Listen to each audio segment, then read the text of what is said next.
क्या आपके सपने कभी आपका गला घोटने लगते हैं? सोचिए, अगर एक यक्षिनी आपके बचपन से लेकर आज तक आपका पीछा कर रही हो और आपके अपनों के जरिए आपके जीवन को खत्म करना चाहती हो। डॉक्टर आरव के साथ जो हुआ वो सिर्फ एक कहानी नहीं, एक ऐसी आत्मा का सच है जो आज भी उनका पीछा नहीं छोड़ रही। सवाल यह है कि क्या आरव ऐसी आत्मा के साए में जी पाएगा? डर की इस नई दुनिया में आपका स्वागत है। नमस्कार दोस्तों, आप सुन रहे हैं the horror show by Karnik. आज की हमारी कहानी हमारे सब्सक्राइबर डॉक्टर आरव ने भेजी है, जो बनारस के रहने वाले हैं। आरव एक एक्सपीरियंस्ड सर्जन है। आरव के बचपन से ही उनका सामना अजीब और डरावनी घटनाओं से होता आया है।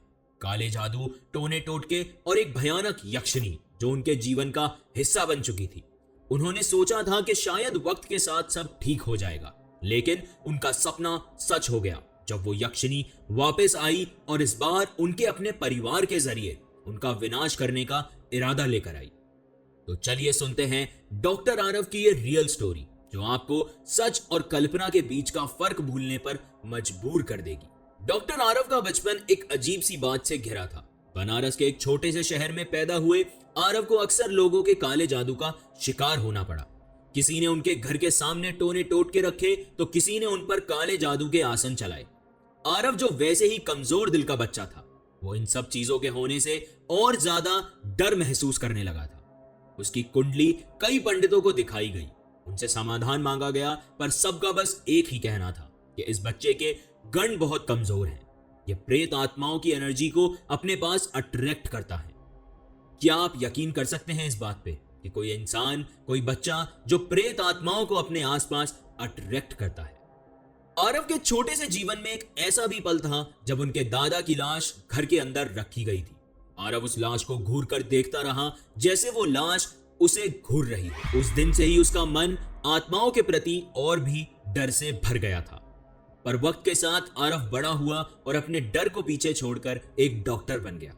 लेकिन कहानी यहां खत्म नहीं होती, बल्कि ये तो बस शुरुआत थी।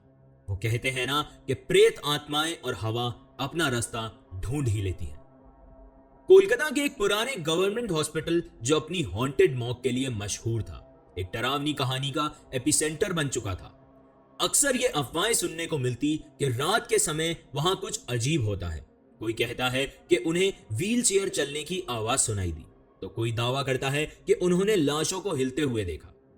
कुछ लोग तो ये भी कहते हैं कि वहां काफी देर तक रुकने पर ऐसा लगता है जैसे कोई उन्हें देख रहा हो। ये अफवाहें हॉस्पिटल के स्टाफ और पेशेंट्स के बीच एक अजीब सी घबराहट और डर पैदा करती थी, लेकिन इन बातों को कभी किसी ने प्रूव नहीं किया था।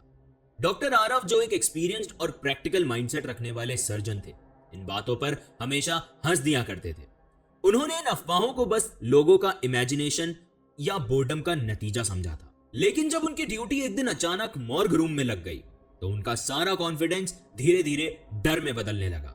यह एक ऐसी जगह थी जहां का सन्नाटा इंसान के दिल की धड़कनें तेज कर देता था। रूम की थिक वॉल्स और पुराने फर्नीचर के बीच एक अजीब सा ऑरा था, जैसे वहां कुछ अनसेड या अनस्पोकन छुपा हो। एक रात हॉस्पिटल में भूतिया ट्विस्ट ले आई। एक अजीब और भयानक केस आया। एक आदमी की लाश पोस्टमार्टम के लिए भेजी गई थी, जिसका शरीर 2 हिस्सों में कटा हुआ था, जैसे किसी ने बड़े ही हिंसा से उसका कत्ल किया हो। पुलिस ने इसे एक सस्पिशियस केस डिक्लेयर किया था और डॉक्टर आरव पर यह जिम्मेदारी डाली गई कि वो पोस्टमार्टम करें और जल्दी रिपोर्ट सबमिट करें। आरव, जो हमेशा अपनी ड्यूटी को ईमानदारी से निभाते आए थे, इस बार भी किसी भी डर या अफवाह के बावजूद अपनी जिम्मेदारी को सीरियसली लेते हुए मॉर्ग रूम में काम करने चले गए।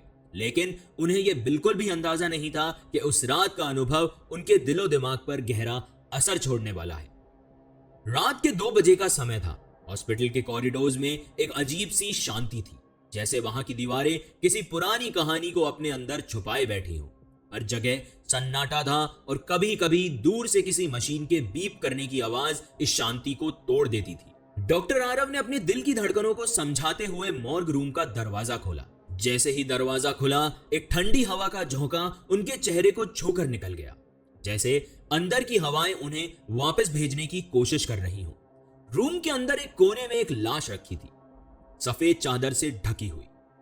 उन्होंने धीरे धीरे कदम बढ़ाए और उस लाश के पास जाकर रुक गए। एक गहरी सांस ली। कमरे की हवा में एक अजीब सी ठंडक थी। जैसे ही उन्होंने लाश पर पड़ी चादर हटाई, उनका दिल एक पल के लिए रुक गया। चेहरा उन्हें जाना पहचाना लगा। उन्होंने फाइल उठाकर चेक किया और फाइल का नेम देखते ही उनका खून उनके शरीर में जम गया।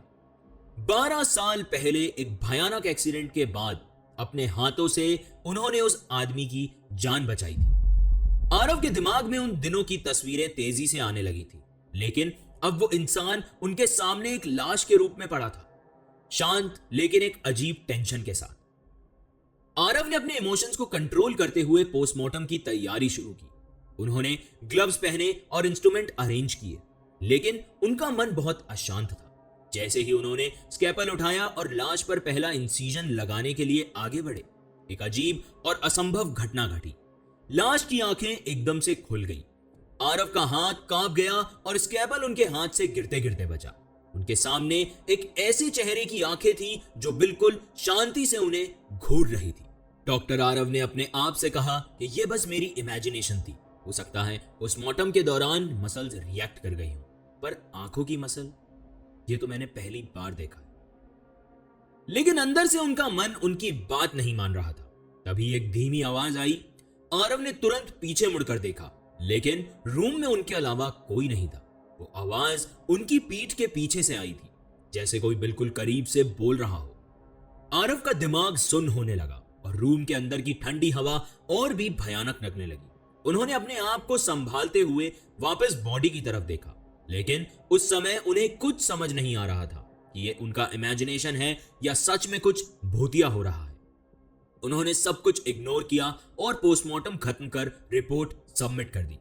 और वहां जो भी कुछ उन्होंने फील किया था, उसका जिक्र किसी से नहीं किया। अगली सुबह जब आरव घर पहुंचे, उन्हें लग रहा था कि जैसे उनके मन और शरीर दोनों ही थक के चूर हो चुके हों। लेकिन इस थकान के पीछे सिर्फ फिजिकल एग्जॉशन नहीं थी, एक अजीब सी एनर्जी उन्हें घिरी हुई महसूस हो रही थी। उनका हर कदम जैसे किसी अनजाने बोझ के नीचे दबा हुआ था। हर जगह उन्हें लगता जैसे कोई उन्हें देख रहा हो। कभी उनके कान के पास हल्की सी फुफकार की आवाज आती और कभी उन्हें लगता कि कोई परछाई उनका पीछा कर रही है। पर जब वो मुड़कर देखते तो उन्हें वहां कुछ भी नहीं दिखता। रात के समय यह बेचैनी और भी ज्यादा गहरी हो जाती। आरव को लगता जैसे उनके कमरे की दीवारें उनसे कुछ बोल रही हैं, लेकिन वो शब्दों को समझ नहीं पाते। एक दिन उन्होंने एक सपना देखा, सपना जो उनके होश उड़ाने के लिए काफी था। सपने में एक भयानक औरत उनके सामने खड़ी थी। उसका चेहरा जला हुआ था, लेकिन आंखें लाल और डरावनी थी। उसके होंठ धीरे धीरे हिल रहे थे और एक ही शब्द बार बार निकल रहा था, मेरा इंतजार मत करना। उसकी आवाज इतनी भयानक थी कि आरव सपने में चिल्लाने लगा और जब वो उठा तो उसका पूरा शरीर पसीने से भीगा हुआ था। पहले तो आरव ने इस सब को बस ओवरथिंकिंग या स्ट्रेस का नतीजा समझा, लेकिन धीरे धीरे उन्हें समझ आया कि यह सिर्फ उनके मन का वहम नहीं है। उनकी मां ने उनकी बदलती हुई हालत को पहले ही महसूस कर लिया था। आरव के चेहरे की लाली गायब थी और उनकी आंखों के नीचे काले गड्ढे उनकी सिचुएशन को बिल्कुल एक्सप्लेन कर रहे थे। आरव की मां ने उससे पूछा, लेकिन आरव ने सब कुछ छुपाने की कोशिश की। और फिर जब उनकी घबराहट और रेस्टलेसनेस एक हद से ज्यादा बढ़ गई तो उनकी मां ने एक फैसला लिया, उन्हें वापस बनारस ले जाने का। बनारस, जिसे लोग मोक्ष का शहर कहते हैं, उनके लिए एक उम्मीद बन गया था। वहां उन्होंने कई पंडितों और तांत्रिकों से समस्या का समाधान मांगा। पंडित लोगों ने उनके ऊपर पूजा पाठ करने का सजेशन दिया, लेकिन ये आरव के अंदर एक डर और उनके हेलोसिनेशन को कम नहीं कर पाया था। एक रात एक तांत्रिक को बुलाया गया जो अपने ज्ञान और शक्ति के लिए पूरे बनारस में मशहूर था। उसने आरव को देखा और तुरंत उनकी हालत समझ गया। अगर आप कहानी में यहां तक पहुंच गए हैं तो इसका मतलब है ये कहानी आपको पसंद आ रही है। तो अभी के अभी एपिसोड को लाइक करें, चैनल को सब्सक्राइब करें और अपना फीडबैक कमेंट्स में जरूर दें। तांत्रिक ने अपनी आंखें बंद करके कुछ मंत्र उच्चारित किए और तभी उसका चेहरा और गहरा हो गया। उसने कहा कि यह किसी सामान्य आत्मा का काम नहीं, ये एक यक्षिणी है, एक चुड़ैल जो इंसान के डर और शक्ति से अपना वश चलाती है। आरव की मां यह सुनकर शॉक्ड थी। लेकिन आरव के लिए यह डर की एक नई लहर लेकर आया। तांत्रिक ने कहा कि ये यक्षिनी तुम्हारे साथ कुछ पुराना संबंध रखती है। तुमने उसका कुछ ऐसा छीन लिया है जो उसे बहुत प्यारा था। अब वो तुम्हें अपने वश में करना चाहती है। ये सुनकर आरव के मन में एक अजीब सी तस्वीर बनने लगी। क्या वो लाश जो उसके सामने आंख खोलकर जिंदा लग रही थी इस यक्षिनी का रूप थी? क्या उस आदमी की मौत और इस यक्षिनी के बीच कोई गहरा रिश्ता था? तांत्रिक ने आरव की तरफ देखा और कहा कि अभी भी वक्त है। अगर तुमने इस यक्षिनी का समाधान नहीं किया तो वो तुम्हारी जिंदगी और तुम्हारे परिवार के लिए एक भयानक खतरा बन सकती है। आरव का दिमाग इन बातों से भर चुका था, लेकिन वो समझ नहीं पा रहा था कि इसका समाधान क्या होगा। तांत्रिक ने एक विशेष पूजा और क्रिया करने का सजेशन दिया, लेकिन उसने ये भी चेतावनी दी कि यह पूजा आरव के लिए भी खतरनाक हो सकती है। क्या आरव इस यक्षिनी से छुटकारा पाने के लिए अपनी जान दांव पे लगाने को तैयार होगा, या उसके साथ एक नई भयानक कहानी शुरू होने वाली थी? इन सवालों के जवाब के लिए कहानी को एंड तक जरूर देखना। तांत्रिक ने आरव की मां को मेहंदीपुर बालाजी मंदिर जाने की सलाह दी। वो लोग उसकी सलाह मानकर आरव और उनकी मां मेहंदीपुर बालाजी पहुंचे, जो राजस्थान के दौसा डिस्ट्रिक्ट में स्थित है। यह मंदिर पूरे देश में अपनी अलौकिक शक्तियों और प्राचीन कहानियों के लिए मशहूर है।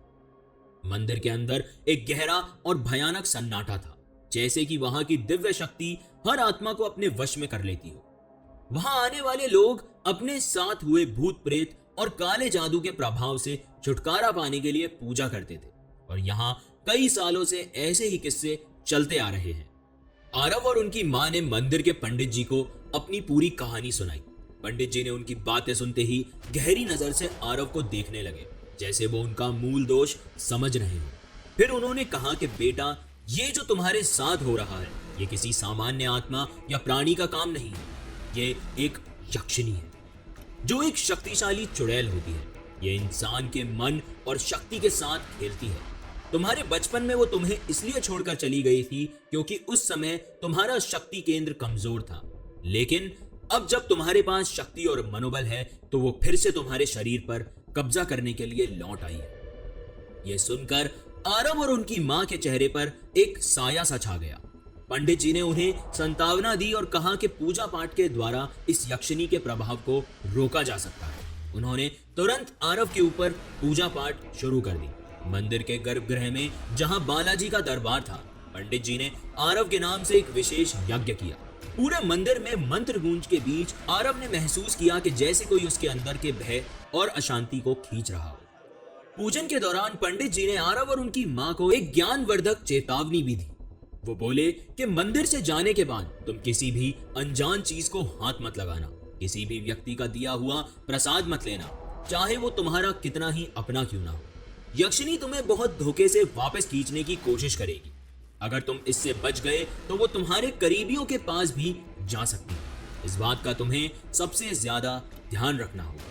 आरव और उनकी मां पूजा के बाद थोड़ा हल्का महसूस करते हुए मंदिर से निकल आए, लेकिन उन्होंने ये समझ लिया था कि अब यक्षिनी जा चुकी है। मंदिर से वापस आने के बाद जिंदगी नॉर्मल होने लगी थी, लेकिन आरव के अंदर एक अजीब सी घबराहट थी, जैसे कि आने वाले तूफान की आहट सुनाई दे रही हो। कुछ दिन बाद एक रात उनके घर में एक और घटना हुई जो उनका सबसे बुरा सपना बन गई। आरव के पापा, जो हमेशा शांत और समझदार रहे, अचानक से चिल्लाने लगे। उनकी चीखें इतनी भयानक थी कि पूरा घर उनकी आवाज से गूंज रहा था। आरव और उनकी मां उनके कमरे की तरफ दौड़े और देखा कि उनके पापा बेड पर बैठकर अपने हाथ पैर झटक रहे थे, जैसे कि कोई उन्हें बांधने की कोशिश कर रहा हो। आरव ने उनका हाथ पकड़कर पूछा कि क्या हो रहा है, आप ठीक हो? पर उन्होंने एक अजीब सी आवाज में कहा कि मैं ठीक हूं, पर तुम नहीं बचा सकते, वो मेरी है। यह सुनते ही आरव का शरीर ठंडा पड़ गया। उन्होंने देखा कि उनके पापा की आंखें लाल हो चुकी थी और उनकी आवाज जैसे किसी और की लग रही थी। फिर अचानक उन्होंने आरव का गला पकड़ लिया और धरपकड़ में कहा कि मैं नहीं जाऊंगा, वो मेरी है। आरव समझ गए कि यक्षिनी अब उनके पापा के शरीर पर कब्जा कर चुकी है। उस रात आरव और उनकी मां ने उन्हें संभालने की कोशिश की, लेकिन उनकी हालत और बिगड़ रही थी। अगले ही दिन आरव ने उनका सामान बांधकर उन्हें फिर से मेहंदीपुर बालाजी ले जाने का फैसला किया। मंदिर पहुंचते ही आरव ने पंडित जी को सारी बात बताई। पंडित जी ने उनकी बातें सुनते ही कहा कि समय बहुत कम है, अगर अब भी कुछ नहीं किया गया तो ये यक्षिनी तुम्हारे परिवार को तबाह कर देगी। उन्होंने तुरंत एक बड़े यज्ञ का आयोजन किया। मंदिर के गर्भगृह में बड़े धूमधाम से यज्ञ शुरू हुआ। पूरे मंदिर में मंत्र गूंज की आवाज गूंज उठी। पंडित जी और उनके 7 पंडितों उनके पापा के चरणों की तरफ एक विशेष मंडाल बनाया और मंत्र उच्चारण शुरू कर दिया। यज्ञ के दौरान उनके पापा का शरीर एकदम अकड़ गया, जैसे कि कोई उनके अंदर से बाहर निकलने की कोशिश कर रहा। उनका चेहरा बदलने लगा और वो घुटने के बल गिर पड़े। अचानक एक गहरी काली धुंध उनके शरीर से निकलकर मंडाल के बीच रखी एक छोटी मूर्ति में समा गई। मंदिर के प्रवेश द्वार पर लगे घंटे एकदम जोर जोर से बजने लगे और ऐसा लगा जैसे पूरे आसमान में बिजली कड़क गई। पंडित जी ने यज्ञ समाप्त करते हुए आरव से कहा कि ये यक्षिनी अब तुम्हारे परिवार से दूर है। मूर्ति में बंद कर दिया गया है इसे, लेकिन ये हमेशा के लिए नहीं थी। पंडित जी की आंखों में एक गहरी चेतावनी का भाव था। उन्होंने आगे कहा कि अगर तुमने अपनी जिंदगी में ध्यान नहीं रखा और अगर तुम्हारे मन में लालच, गुस्सा या अन्याय का संकल्प आया तो ये वापस आ सकती है। तुम्हें हमेशा अपने काम और सोच पर पवित्रता रखनी होगी। आरव के लिए जिंदगी अब एक अजीब से 2 रास्तों पर खड़ी थी। एक तरफ नई शुरुआत का वादा और दूसरी तरफ उसकी बीती हुई रात का भयानक साया। मंदिर से वापस आने के बाद आरव ने अपनी जिंदगी को एक नए ढंग से जीने की कोशिश की। वो वापस अपने पेरेंट्स के साथ कलकत्ता लौट गए। उन्होंने अपनी ड्यूटी पर वापस ध्यान लगाया, अपने परिवार के साथ वक्त बिताया, लेकिन उनकी आंखों में अब भी वो यक्षिनी का रूप बसा हुआ था। उसकी लाल आंखें, वो डरावनी हंसी और वो शब्द जो उन्हें कभी शांति से जीने नहीं देते थे। हर रात जब वो सो जाते और घर में सन्नाटा छा जाता, आरव के अंदर एक अजीब सी घबराहट जग उठती। क्या वो वाकई इस यक्षिनी के श्राप से मुक्त हो गए हैं, या ये सिर्फ एक समय का खेल है जो किसी नए तूफान के आने की खबर दे रहा है। हर एक छोटी सी आवाज, एक छोटी सी हलचल उन्हें उस रात की याद दिलाती थी जब उन्होंने उस यक्षिनी की आंखें देखी थी। उन्होंने कई बार अपने आप से सवाल किए कि क्या ये सब खत्म हो गया है, क्या ये सच में अब वापस नहीं आएगी। लेकिन हर सवाल के जवाब में उन्हें बस एक सन्नाटा मिलता। वो सन्नाटा अब उनका साथी बन गया था।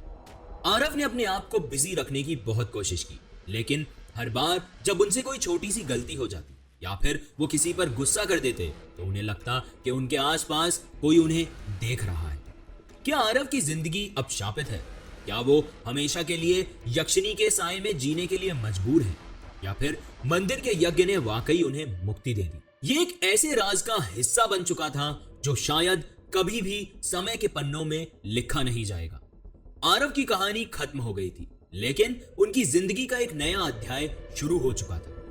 अब यह समय ही बताएगा कि वो इस यक्षिनी के साए से सच में मुक्त हो पाएंगे, या ये सिर्फ एक आगाज है एक नए भयंकर खेल का।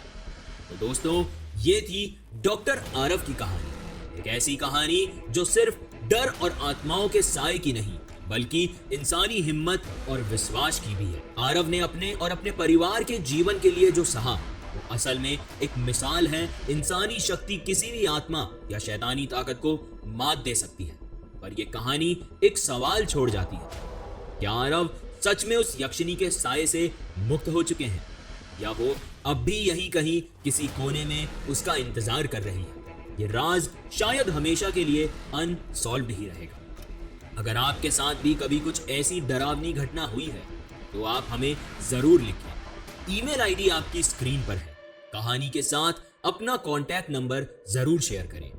आज की कहानी में बस इतना ही।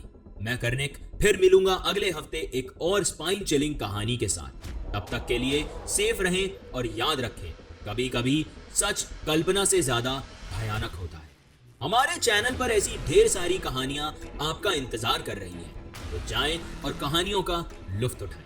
अगर आप ये कहानी स्पॉटिफाई या जियो सावन पर सुन रहे हैं तो चैनल को फॉलो करना ना भूलें, और अगर आप ये कहानी यूट्यूब पर देख रहे हैं तो चैनल को सब्सक्राइब जरूर करें ताकि कोई कहानी छूट ना जाए।